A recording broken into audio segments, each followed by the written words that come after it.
only wish I'd died that day.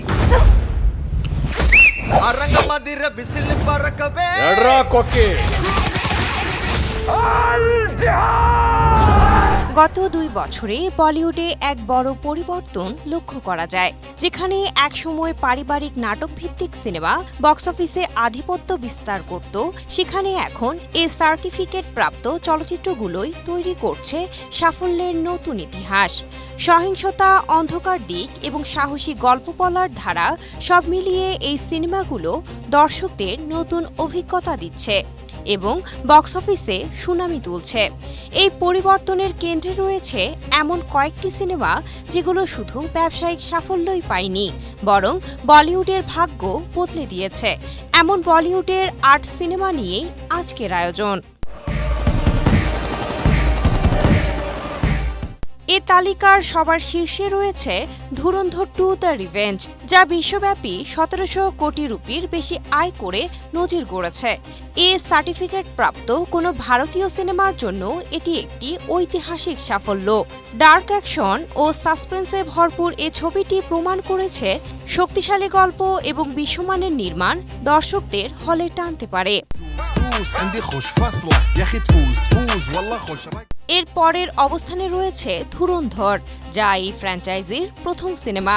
সহিংস দৃশ্য নিয়ে বিতর্ক থাকলেও আবেগঘন কাহিনী ও শক্তিশালী চিত্রনাট্যের কারণে এটি 1300 কোটি রুপির বেশি আয় করেছে। একই ফ্র্যাঞ্চাইজির 2টি সিনেমার শীর্ষে থাকা বিরল ঘটনা হিসেবেও এটি বেশ আলোচিত।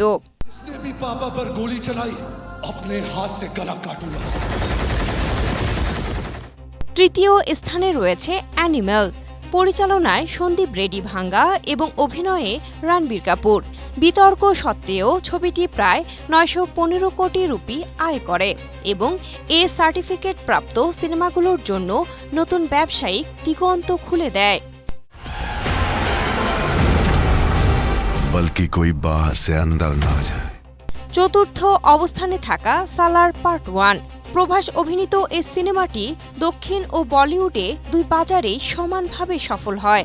প্রশান্ত নীলের পরিচালনায় নির্মিত এই অ্যাকশনধর্মী চলচ্চিত্রটি 700 কোটি রুপির বেশি আয় করে। এরপর রয়েছে কুলি, যেখানে রজনীকান্তকে দেখা গেছে ভিন্ন এক ধূসর চরিত্রে। এই সিনেমাটি 2025 সালের অন্যতম বড় হিটে পরিণত হয়, বিশেষ করে এর অ্যাকশন ও সংলাপের জন্য।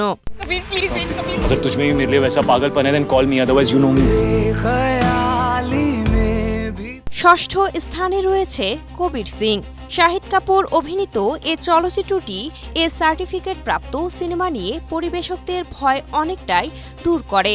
বিতর্কিত চরিত্রের গল্প হলেও এটি 370 কোটি রুপির বেশি আয় করে।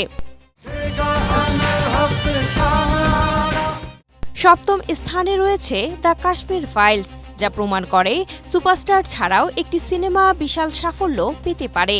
কাশ্মীরি পণ্ডিতদের ওপর নির্মিত এই সিনেমাটি প্রায় 340 কোটি রুপি আয় করে আলোচনায় আসে। जो गॉड अपनी वाइफ के मरने पे ऐसे कॉमन मैन की तरह रोता हो, वो गॉड कैसे हो सकता है?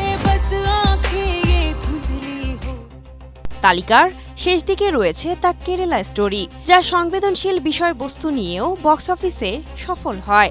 এ সার্টিফিকেটে থাকা সত্ত্বেও ছবিটি 300 কোটির বেশি আয় করে এবং তরুণ দর্শকদের মধ্যে জনপ্রিয়তা পায়। সরি ভাই। বিশ্লেষকদের মতে এই সিনেমাগুলো বলিউডে একটি স্পষ্ট বার্তা দিয়েছে, দর্শক এখন নতুন ধরনের গল্প দেখতে প্রস্তুত। এ সার্টিফিকেট আর বাধা নয়, বরং সঠিকভাবে নির্মাণ করা হলে সেটি হতে পারে বড় সাফল্যের চাবিকাঠি। Sinthia Aktari, Asia post.